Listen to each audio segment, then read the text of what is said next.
me acuerdo cuando estudiaba medicina, que yo decía, yo quiero ser psiquiatra, y la gente decía, pues no, hacer medicina tantos años y el MIR y la especialidad, son 10, entre 10 y 11 años, que no tiene sentido. Cada vez entiendo más por qué la psiquiatría tiene que estar dentro del campo de la medicina.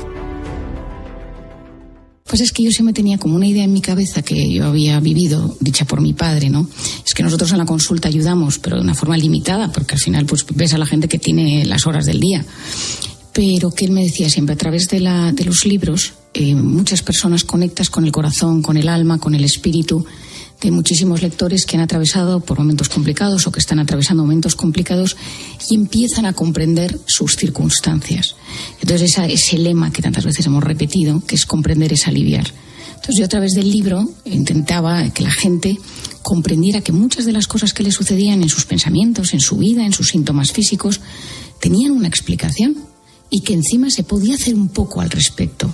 Si tú te levantas todos los días a las 4 de la mañana con un ataque de ansiedad y no se lo cuentas a nadie, pero te enteras de dónde viene ese ataque de ansiedad, cómo lo puedes limar, que hay más gente que le sucede, o cuando te sientes triste o culpable, o tu voz interior te machaca, o te sientes que tienes mala suerte en la vida, o tienes un trauma. Es verdad que los 2 libros son un gran recorrido sobre el trauma, porque el trauma, después de mi experiencia en Camboya, se convirtió en el eje de muchas de mis terapias. De hecho, a día de hoy en consulta probablemente lo que más veo es trauma, ¿no? Que es gente que ha sufrido en su vida abandono, bullying, abuso, acoso, de las peores circunstancias, y cómo eso ha influido poderosamente en su salud física y psicológica. La gente que tiene un trauma, Cristina, y queridos oyentes, en muchas ocasiones no lo cuenta porque te avergüenzas de eso, de que tus padres no te querían, de que eras el feo, el gordo, de que abusaban de ti, porque tenías un familiar que pues te acosaba. O sea, es decir, esas cosas en general se guardan muy dentro. Y el hecho de plasmarlas en un papel desde una persona que lo trata en consulta, explicar qué impacto tiene eso, qué se puede tratar, que cuando te da vergüenza algo y lo llevas muy dentro y está en tu vida íntima, saber que otras personas lo sufren, que encima tienes un lugar donde lo puedes contar, donde te puedes sanar, tiene un poder enorme. Enorme. La cuestión es que el fenómeno de ese libro y de su entrevista en COPE es digno de estudio, porque lo cierto es que los 2 primeros libros de Marianne no es que sean bestsellers, es que son long sellers. El ritmo de venta se ha mantenido. El año 2022 fue de récord. Fueron los 2 libros más vendidos de todas las categorías. Y era la primera vez que los 2 primeros puestos fueron libros de la misma autora y la primera vez que no eran títulos publicados en ese año. Y en el 2023 han vuelto a estar entre los 5 primeros de no ficción. O sea, realmente eres un fenómeno incluso editorial. Bueno, yo creo que es mi editor que ha hecho un análisis de esto y se ríe porque dice que claro, no. A mí me impresiona, Cristina. Yo lo vivo, es verdad que te sorprende lo que te voy a decir, pero lo vivo como una cosa quizá un poco ajena a mí. ¿Por qué? Por esto voy a intentar explicarlo bien. Como yo me paso el día en la consulta, y bueno, quizá pues una vez a la semana pues quizá doy una charla o voy a una empresa o voy a dar una charla a algún sitio, pero el resto del tiempo estoy en consulta, en mi despacho, con mis pacientes que me cuentan su vida, su intimidad, y luego voy a mi casa, voy a recoger al niño al fútbol, no sé qué. Pues al final mi vida es muy normal, o sea, quiero decir, es una vida, pero claro, de repente hay algo externo que se ha generado que yo a veces digo, es que es otra persona, no me está pasando a mí. O sea, tengo una sensación como cuando me cuentan, oye, ¿y esto que tú te he dicho y tal? Digo, pues sí, sí, pero como también creo que es buenísimo, porque me tiene, yo creo cuando la gente me dice, pues deberías dejar la consulta y dedicarte solo a la divulgación. A mí no puedo dejar la consulta porque me mantiene los pies en la tierra. Es donde realmente notas que tocas el corazón de personas, y probablemente donde se fraguan los libros, porque una de las cosas que se más cae en ellos es la realidad. Sí, efectivamente, ahora que estoy terminando el tercero, si Dios quiere, saldrá. Sí, ya, pero ya te daré todos los datos, porque tengo que terminarlo ya. Estoy a punto de terminarlo. Es verdad que este libro tiene una base en consulta importantísima, ¿no? Porque al final, como yo veo casos de todo tipo, clase y condición, porque por mi forma de ser, pues veo gente de todo tipo, y eso también me nutre muchísimo, ¿no?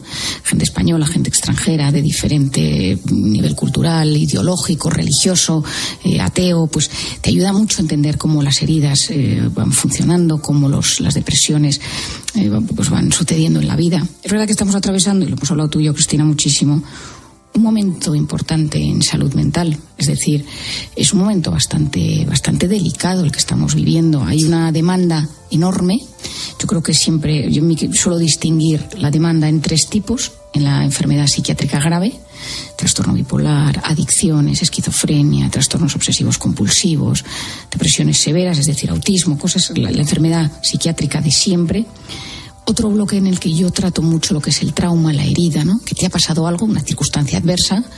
Gordísima, veía el otro día pues un paciente que asesinaron delante de él en un país fuera de aquí, pues asesinaron a unos familiares y él lo presenció todo y desde entonces pues vive con ataques de pánico y bueno, con una depresión muy fuerte, lógicamente, ¿no? El trauma, y luego un tercero que es lo que denominamos poco comúnmente pues la patología del día a día. ¿Qué es esa situación?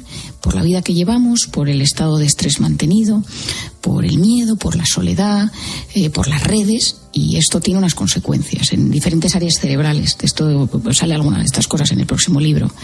Y todo ello tiene síntomas propios de la psiquiatría y de la psicología. Pues insomnio, ansiedad, depresión, pensamientos rumiativos, sensación de vacío existencial, pues atracones, problemas con la alimentación, problemas con la autoestima, y todo eso que no es la patología grave de toda la vida, pero también la gente hoy en día que tiene mucha más conciencia quiere pues ayuda y quiere pues salir de esos estados. Yo creo que hace muchos años pues había mucha más patología grave y la otra pues por la vida que llevábamos era distinta, y luego que no había conciencia. Me acuerdo cuando yo tenía 20 años que un día le dije a mi padre: papá, yo lo que querría hacer es prevención en salud mental. Hay prevención en cáncer de mama, hay prevención en cáncer de colon, en problemas de corazón, pero en salud mental. Y me dijo, ya, bueno, es verdad que pues habría que hacerlo y tal. Le pareció una buena idea, ¿eh? Siempre me apoyó y siempre me apoya en estas cosas. Pero creo que hoy en día la vida que llevamos es muy inflamatoria, es muy estresante, nos deteriora, nos envejece, nos lleva a un estado de irritabilidad y de crisis de atención potente. Y todo eso tiene consecuencias. Y la gente en un momento dice, oye, que de repente me quiero cuidar.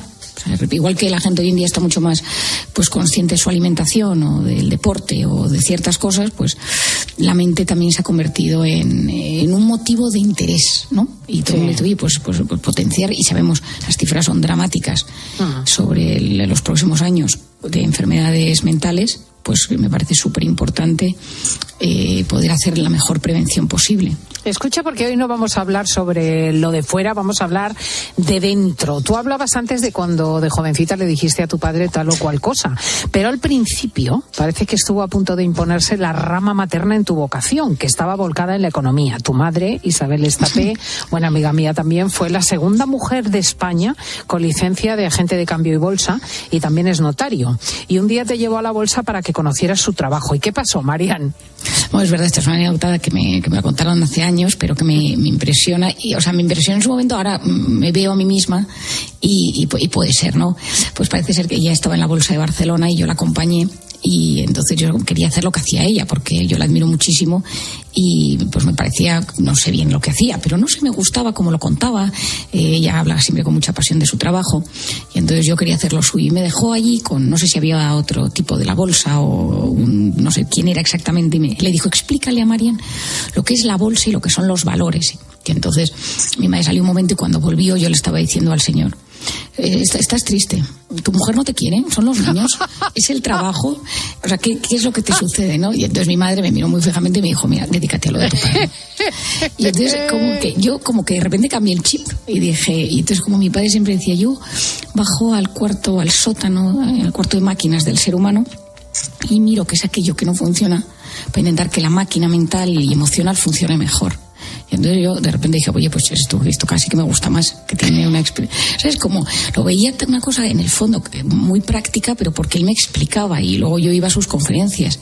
Y claro, mi hermana Isabel y yo, que las dos hemos cogido esta rama, claro, al final ves que es algo en el que muchas veces la gente mejora, en otras veces pues no se puede, porque como todo en esta vida pues no es matemáticas, y menos en medicina y menos en la mente, que todavía el cerebro pues tiene mucho que enseñarnos.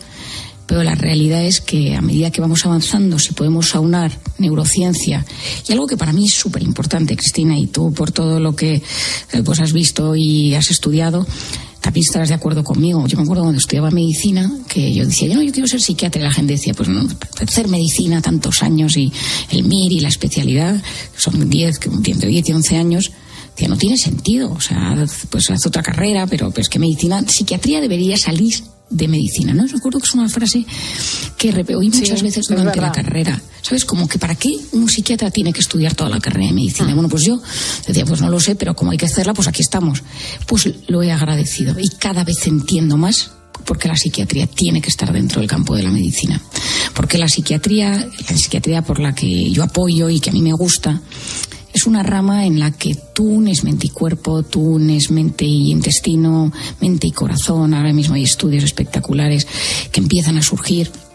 Mente, útero, mente, piel, eje intestino, cerebro, piel, o sea, es decir, lo que antes parecía que la barrera hematoencefálica separaba para siempre, como si fuera el muro de Berlín, pues ahora mismo sabemos que no es así, es que no es así. No es así. Hemos hablado hay de una unidad, yo creo que eso, la sección que tienes en el programa lo transparenta muchísimo. Oye, sois 4 hermanas, que eso no todos los oyentes lo han de saber, y también hubo un hermano que falleció muy pronto, que estas historias de dolor en las familias son mucho más generalizadas de lo que la gente piensa, ¿verdad?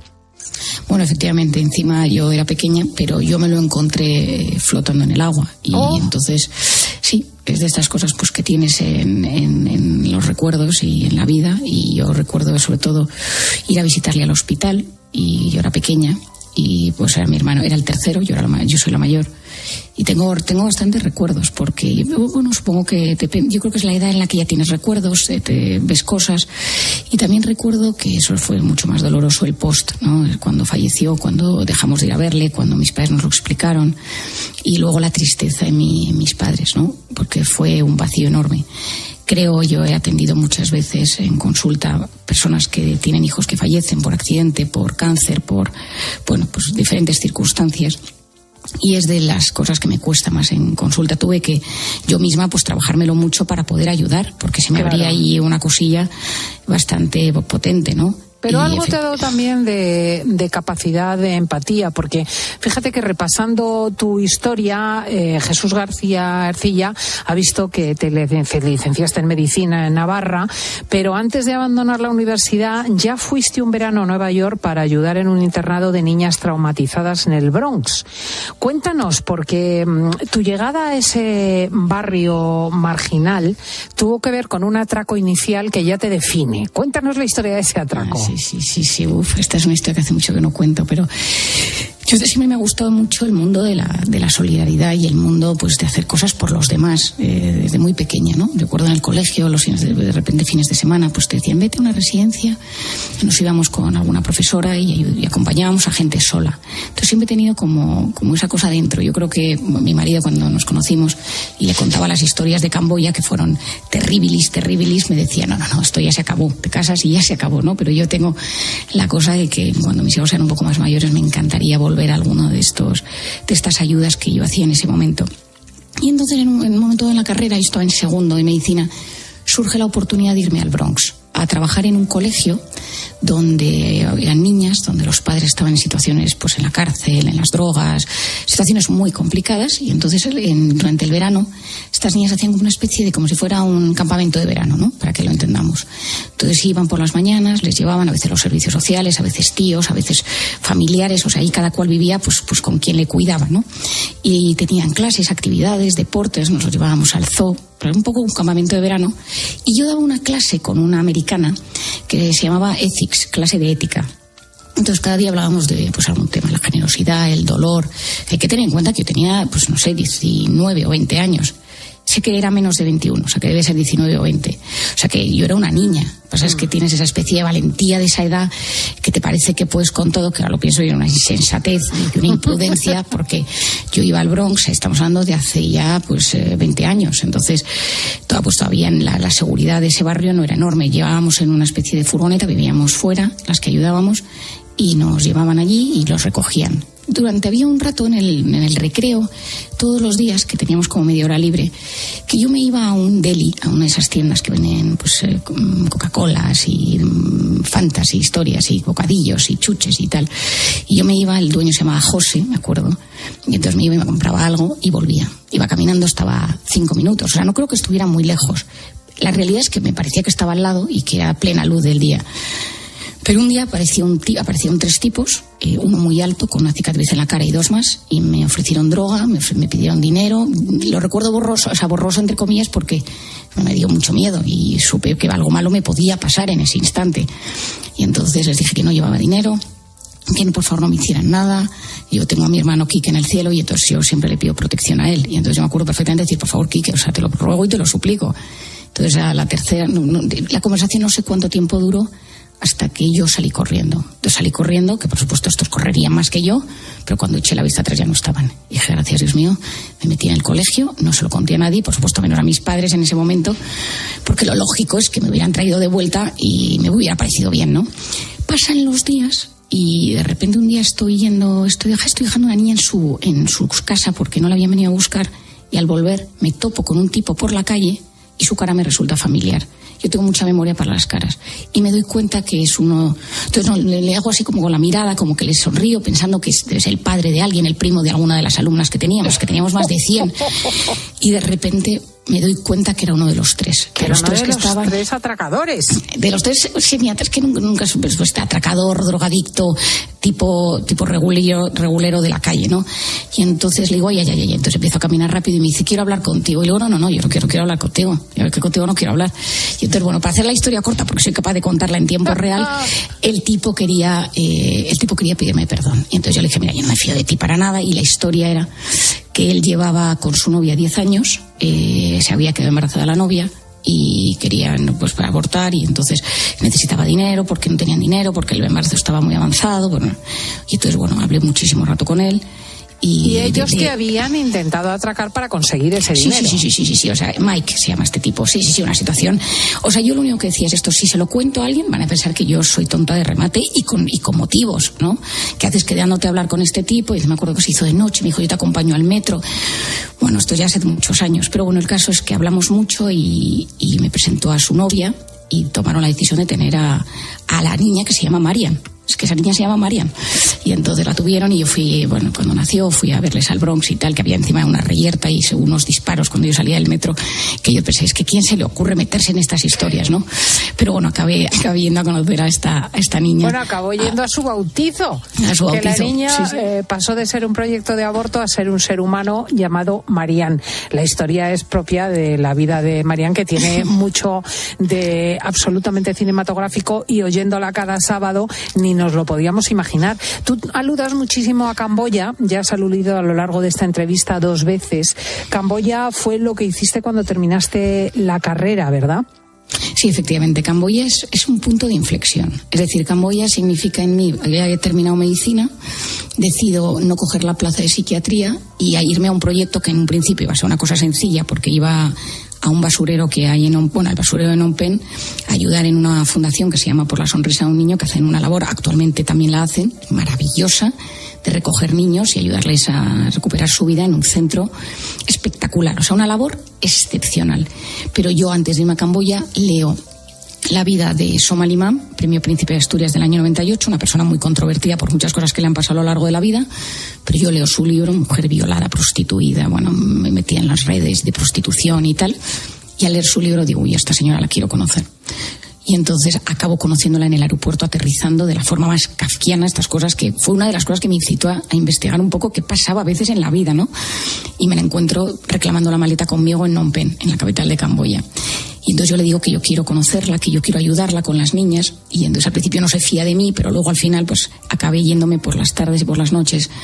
Nos íbamos a los prostíbulos, hacíamos prevención del VIH, bueno, hicimos una labor. Lo que pasa es que me marcó en muchísimos aspectos. Claro, yo vengo de una vida pues normal, entre comillas, en Madrid, y de repente te metes, en mi opinión, en el infierno.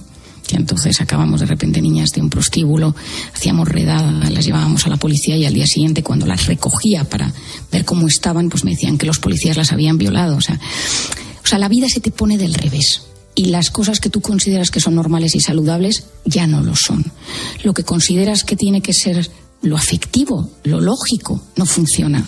Existe el mal, de verdad, existe el mal en esos sitios.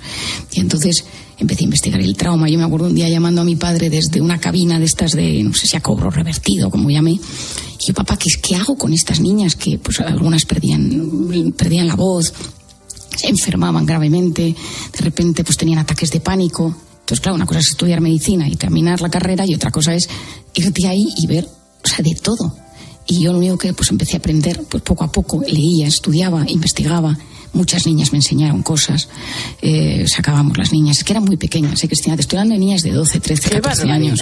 ¡Qué barbaridad! Sí. O sea, es un submundo, un mundo oscuro, terrible, que existe. Yo siempre lo comparo al mundo de los niños con las armas en África, ¿no? O sea, es esas cosas que piensas que bueno, pero lo que pasa es que cuando entras te da, a mí, bueno, es que todavía me emociono hablando de estos temas, ¿no? Porque, o sea, son cosas extremadamente duras. Yo tuve un momento de crisis vital, ¿no? De decir, oye, momento, es imposible que el mundo siga funcionando si esto existe, ¿no? Pero bueno, supongo que es como cuando le preguntabas a los abuelos, ¿no? Sabías que había guerras mundiales y que había campos de concentración y tú vivías, entre comillas, tranquilamente en tu casa. Supongo que hay que también protegerse, pero es un mundo tan terrible. Lo que pasa es que me ayudó en muchísimos aspectos. Empecé a investigar el trauma, ahí empieza mi tema del trauma. Empecé a indagar muchísimo cómo el mundo de la infancia impacta en la edad adulta. Muchas de esas niñas que rescatábamos tenían enfermedades rarísimas y entonces los médicos de ahí decían, es que están enfermas del espíritu, ¿no? Y yo decía, bueno, vale, fenomenal, pero ¿esto cómo se entiende, no? O sea, ahí empiezan mis investigaciones de la inflamación, del cortisol, pero que yo no sabía nada, yo acababa de terminar la carrera. Luego todo el tema de la sexualidad, porque vi muchísimas cosas, Cristina, que luego, cuando yo llegué a Madrid, un día empecé a dar una charla a mis amigas, les contaba mis experiencias, me encantaba contar historias. Y de repente, Cristina, empezó a pasar una cosa terrible, y es que muchísima gente, yo terminaba una charla, estoy hablando de que tenía 25 o 26 años, charlitas pequeñas, y de repente había 20 personas y 3 me escribían que habían sido abusadas o abusados. Y entonces descubrí el tema del abuso sexual como una lacra del mundo. Claro. Y entonces yo voy a una conferencia enorme y de repente la gente me escribe. Entonces, pues eso es un tema del que hablo mucho y del impacto que eso tiene a nivel físico, a nivel de psicológico, trastornos de alimentación, depresiones, enfermedades físicas que de repente se enquistan, incapacidad para tener relaciones sexuales saludables en la edad adulta o elegir pareja de forma adecuada. Y a día de hoy en consulta es de lo que más veo. Fíjate. Yo todas las semanas veo mucho esto. Es decir, Camboya me abrió un mundo que me pareció, a veces pienso en el año pasado, no, hace unos años me fui a Vietnam por de viaje de familia. Y recuerdo ver en sitios, en algunas ciudades, distinguía niñas que paseaban por allí y me daba cuenta que eran prostitutas y no sabes lo que sufrí. O sea, me costó en algunos sitios disfrutar. Claro. Porque era consciente, claro, yo tengo el radar, ¿no? Yo le decía a mi marido, esas niñas de ahí están esperando un cliente. Y me decía, mi marido, ¿pero qué dices? Y pues es que cuando has estado metido en esto, lo detectas, ¿no? Te han crecido los ojos. Bueno, pues así es Marían Rojas. Le han crecido los ojos del corazón. Nunca hubieseis imaginado, como yo tampoco, que sus piernas y sus raíces estuvieron en el Bronx, en Camboya, y que este corazón y esta mente abiertos a los pacientes realmente tienen un fondo interesantísimo. Marían Rojas Estapé, que ya va a sacar su tercer libro y que todos los sábados es este regalo de fin de semana con Cristina, aunque esta semana haya cambiado de día para cederle el sitio ayer a su señor padre, que nos trajo su último libro. Pero habitualmente ya sabéis que ahí en el diván de Marían podéis encontrarla. Marían, qué gusto saludarte. Gracias de verdad. No, Cristina, gracias a ti, gracias por haber confiado en mí, porque cuando en los principios ahora pues es más sencillo, pero al principio no era tan fácil y accediste a escucharme, a darme esta oportunidad, y en estos años, desde la pandemia, ya que yo creo que llevamos 4 años juntas todos los sábados, ¿eh? Yo creo que sí, desde antes, sí. Sí, o sea, te hacíamos de forma puntual, pero es que es algo muy especial y me encanta cuando la gente me dice, yo los sábados me siento por la mañana y empiezo a escuchar, digo, ya está a punto, y a ver de qué he hablado, y cuando empiezo a saber el tema, me decía una señora, me la encontré en Navidad en un pueblo de Andalucía, me decía, yo dependiendo del tema voy escribiendo a mis amigas, esto te va a venir bien, conéctate ya, ¿no? Que te lo está diciendo, y me moría de la risa. Y siempre que hay alguna, claro. Pues este lujo se llama Marían Rojas Estapé y es una de las coronas de oro de fin de semana de COPE. Muy feliz año, amiga. Gracias, Cristina, de corazón. Y muchísimas gracias a todos los oyentes por estar ahí escuchándonos, de verdad. Un gran abrazo. Un abrazo.